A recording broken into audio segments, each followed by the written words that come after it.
श्री कृष्ण कहते हैं कि जीवन में एक दोस्त कर्ण जैसा भी जरूर होना चाहिए, जो तुम्हारे गलत होते हुए भी तुम्हारे लिए युद्ध करे। होने वाले खुद ही अपने हो जाते हैं, किसी को कहकर अपना नहीं बनाया जाता।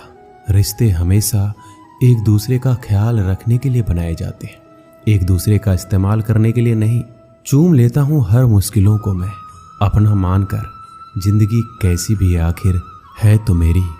जो हैरान है मेरे सब्र पर, उनसे कह दो जो आंसू जमीन पर नहीं गिरते वह दिल चीड़ जाते हैं। डर रखिए वक्त की मार से, बुरा वक्त किसी को बताकर नहीं आता। धन ना हो तो रिश्ते उंगली पर गिने जाते हैं, और धन हो तो रिश्ते डायरी में लिखे जाते हैं। जहर का भी अपना हिसाब है, मरने के लिए थोड़ा सा और जीने के लिए बहुत सारा पीना पड़ता है।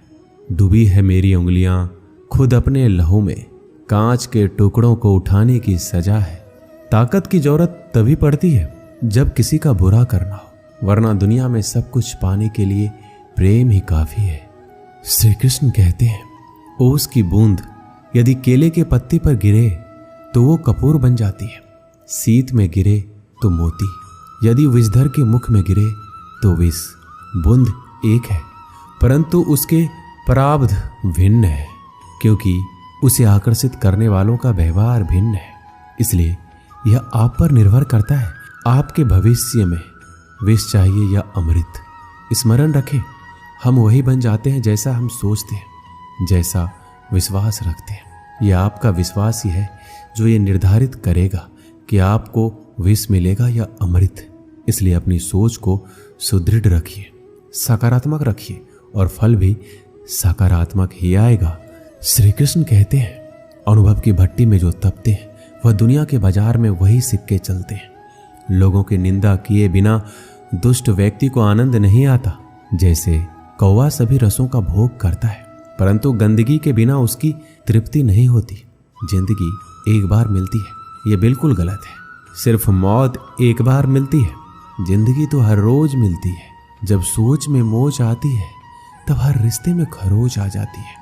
समय एक ऐसी गाड़ी है जिसमें ब्रेक भी नहीं और रिवर्स गियर भी नहीं है। जिम्मेदारियों की एक खूबी होती है, यह आपको कभी बिगड़ने नहीं देती। कानून की जरूरत बुरे लोगों के लिए है, क्योंकि सभ्य लोग तो शर्म से ही मर जाते हैं। किसी की तारीफ करने के लिए जिगर चाहिए। बुराई तो बिना हुनर के भी किसी की जा सकती है। मेरी खामोशी से किसी को कोई फर्क नहीं पड़ता, और शिकायत में दो शब्द कह दूं तो वह चुप जाते हैं। श्री कृष्ण कहते हैं जब से ये सृष्टि बनी है, नदी की धारा और चट्टान के मध्य सदा संघर्ष रहा है, परंतु हर बार चट्टान की कठोरता को हारना पड़ता है, और नदी की धारा कोमल होते हुए भी कठोर चट्टान को काट देती है। कभी सोचा है ऐसा क्यों होता है? चट्टान इतनी कठोर और जल इतना कोमल, चट्टान इतना दृढ़ लेकिन जल इतना लचीला होने पर भी सदा जल कठोर चट्टानों के माध्यम से अपना मार्ग बना ही लेती है। कारण केवल एक ही है, और वो है लगातार चलने की क्षमता। जल बढ़ता रहता है, चट्टान अडिग रहती है। इसी कारण जल चट्टान को काट कर मार्ग बना लेता है। इसीलिए लगातार चलते रहें, रोकिए मत, क्योंकि चट्टान जैसी हर समस्या को आप भी जल की तरह काट सकते हैं। श्री कृष्ण कहते हैं हम क्या करते हैं इसका महत्व कम है, किंतु हम उसे किस भाव से करते हैं इसका बहुत महत्व है। फल कुचलने का हुनर भी सीखिए। सांपों के खौफ से जंगल नहीं छोड़ा करते। उदास तो बहुत रहे मगर कभी जाहिर ना किया सब ठीक है, बस इसी शब्द ने सब संभाल लिया। अनुमान गलत हो सकता है, पर अनुभव कभी गलत नहीं होता, क्योंकि अनुमान हमारे मन की कल्पना है और अनुभव हमारे जीवन की सीख। अगर लड़ना ही है तो अपने कड़वे स्वभाव से लड़ो, जो किसी को अपना नहीं होने देता। गुस्सा बहुत चतुर होता है, अक्सर कमजोर पर ही निकलता है। धूप बहुत कड़ी है, बदन जल रहा है, कुछ तकलीफ जरूर है, पर घर चल रहा है। वक्त वो तराजू है जो बुरे वक्त में अपनों का वजन बता देता है।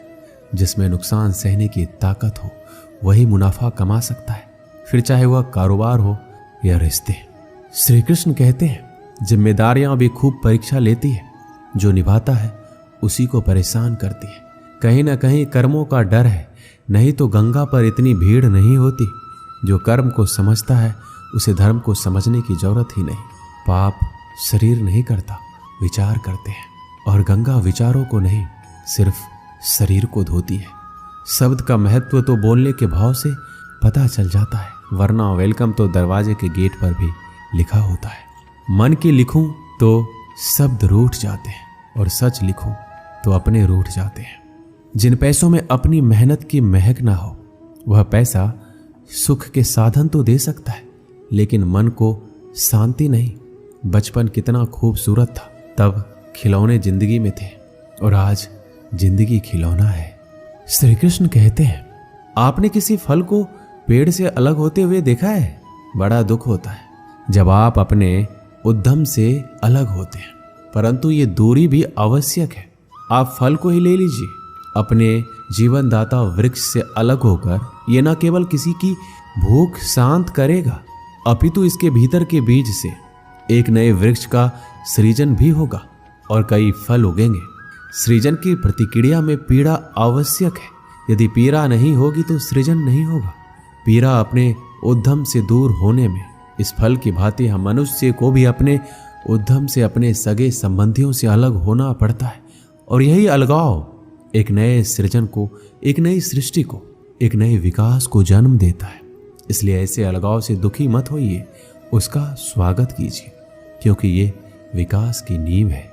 श्री कृष्ण कहते हैं, गलत फहमी में जीने का मजा ही कुछ और है, वरना हकीकतें अक्सर रुला देती हैं। जब तक रास्ते समझ में आते हैं तब तक लौटने का वक्त हो जाता है। यही जिंदगी है। प्यार नहीं बिकता किसी के लिए, मगर इंसान बिक जाता है अपने मतलब के लिए। जब तक किसी अपने से धोखा ना मिले तब तक समझ नहीं आता कि जिंदगी क्या है। काश उस जाते हुए वक्त को रोक सकते, आपके साथ गुजरा हुआ हर समय जोड़ सकते। मुझे नफरत पसंद है, लेकिन दिखावे का अपनापन नहीं। शीशा कमजोर बहुत होता है, मगर सच दिखाने से घबराता नहीं है। श्री कृष्ण कहते हैं, अपराध वो भावना है जिसके कारण संसार में सदा दुख ही व्याप्त रहता है। हम सब अपराधियों से घृणा करते हैं, उन्हें कोसते हैं, परंतु क्या कभी विचार आया है कि कोई भी जन्म से अपराधी नहीं होता? तो ऐसा क्या कारण है कि कोई इतना बुरा बन जाता है कि वो बुराई की सीमा ही पार कर जाए? कारण है कामना। यदि कामना पर नियंत्रण ना रखा जाए, यदि कामना को पूर्ण करने के लिए परिश्रम ना किया जाए, तो वो तृष्णा में बदल जाती है, और तृष्णा लालच में, और लालच छल में, और छल करते ही मनुष्य अपराध की ओर अपना पग बढ़ा देता है। इसलिए ये अत्यंत आवश्यक है कि मन की कामनाओं पर नियंत्रण रहे। यदि मन पर नियंत्रण रहेगा तो अपराध पर स्वयं ही नियंत्रण हो जाएगा। हम सब का मन करता है कि हम जीवन में ऐसे शिखर पर पहुंचे जहां हमसे ऊपर कोई ना हो, जहां हमें कुछ करने की आवश्यकता ना पड़े। कुछ लोग इस शिखर पर पहुंच भी जाते, परंतु उनका मन सदा विचलित रहता है। मनोरंजक बात है ना कि जिस विश्राम को पाने के लिए हम इतनी मेहनत करते हैं, इतना परिश्रम करते हैं, वो हमें मिलता ही नहीं। कारण स्वयं सोचिए, वन का राजा होने के पश्चात भी सिंह को शिकार करने के लिए परिश्रम क्यों करना पड़ता है? क्योंकि राजा होने का अर्थ ये नहीं कि वो सदा सोता रहे और मृग स्वयं उसके समक्ष आकर कहे, आइए महाराज, मुझे खाकर अपनी भूख मिटाइए। तो ये समझ लीजिए, कार्य आपके परिश्रम से संपन्न होते हैं, केवल कामना से नहीं। यदि आप नीचे हैं तो सदा स्मरण रखिए कि आपका परिश्रम ही आपको ऊंचाइयों पर ले जाएगा, और यदि आप ऊंचाई पर हैं तो वहां पर भी रहने के लिए आपको निरंतर परिश्रम करते रहना होगा। अर्थात परिश्रम से मुक्ति नहीं है, क्योंकि परिश्रम ही जीवन है। भगवान श्री कृष्ण कहते हैं कि डरो मत, ईश्वर हमेशा तुम्हारे साथ है।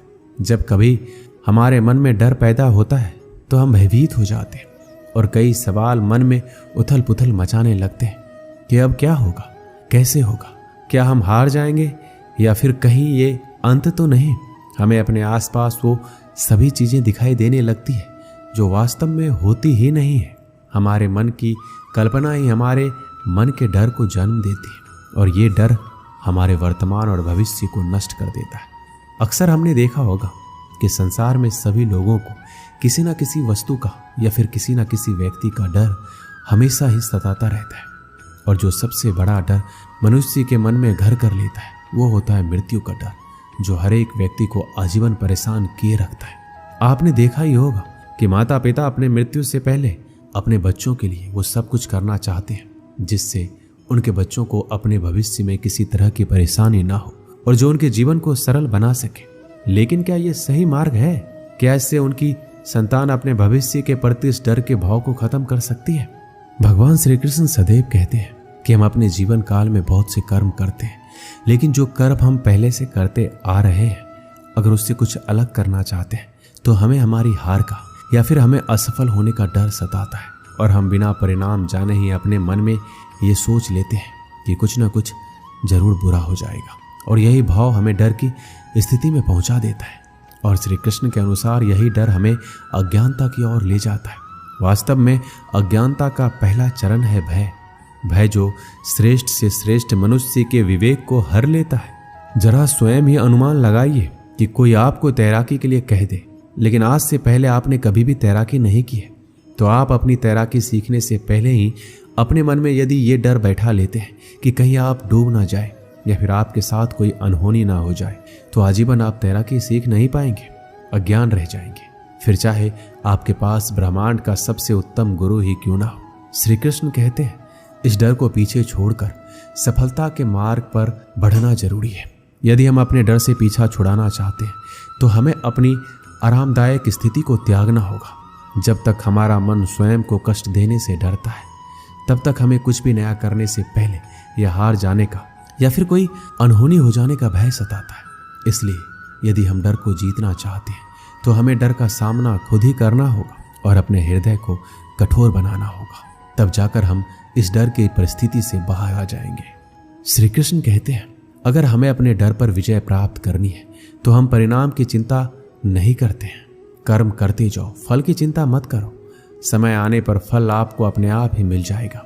और यदि हम फल की चिंता किए बिना स्वतंत्र रूप से कर्म करते हैं तो निश्चित ही परिणाम में स्वादिष्ट फल चखने के लिए मिलते हैं। इसी स्थिति को यदि आप कलयुग के अनुसार देखेंगे तो श्री कृष्ण स्वयं कहते हैं कि कोई भी परिस्थिति हो, कैसी भी हालात हो, वो सदैव जीव आत्मा के साथ रहते हैं और अपना कर्म करते जाओ और भयभीत होने की कोई भी आशंका मत छोड़ो, क्योंकि वो सदैव अपनी संतान के साथ में है। फिर आप कैसी भी मुश्किल परिस्थिति में हैं, चाहे कितनी भी दुर्गम हालात हो, चाहे ब्रह्मांड में हो, दुनिया में हो, कोई आपका साथ दे या ना दे, लेकिन ईश्वर सदैव आपके साथ रहेगा। एक गांव में एक किसान रहता था। उस गांव के बाहर एक छोटा सा खेत था। एक बार फसल बोने के कुछ दिनों बाद उसके खेत में चिड़िया ने घोंसला बना लिया। कुछ समय बीता तो चिड़िया ने वहां 2 अंडे भी दिए।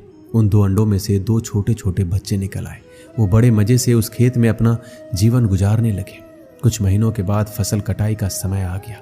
गांव के सभी किसान अपने खेतों की फसल की कटाई में लग गए। अब चिड़िया और उसके बच्चों को वह खेत छोड़कर नए स्थान पर जाने का समय आ गया था। एक दिन खेत में चिड़िया के बच्चों ने किसान को ये कहते सुना कि कल मैं फसल कटाई के लिए अपने पड़ोसी से पूछूंगा और उसे खेत में भेजूंगा। यह सुनकर चिड़िया के बच्चे परेशान हो गए। उस समय चिड़िया कहीं गई हुई थी। जब वो वापस लौटी तो बच्चों ने उसे किसान की बात बताई कि माँ, आज हमारा यहाँ अंतिम दिन है। रात में हमें दूसरे स्थान के लिए यहाँ से निकलना होगा।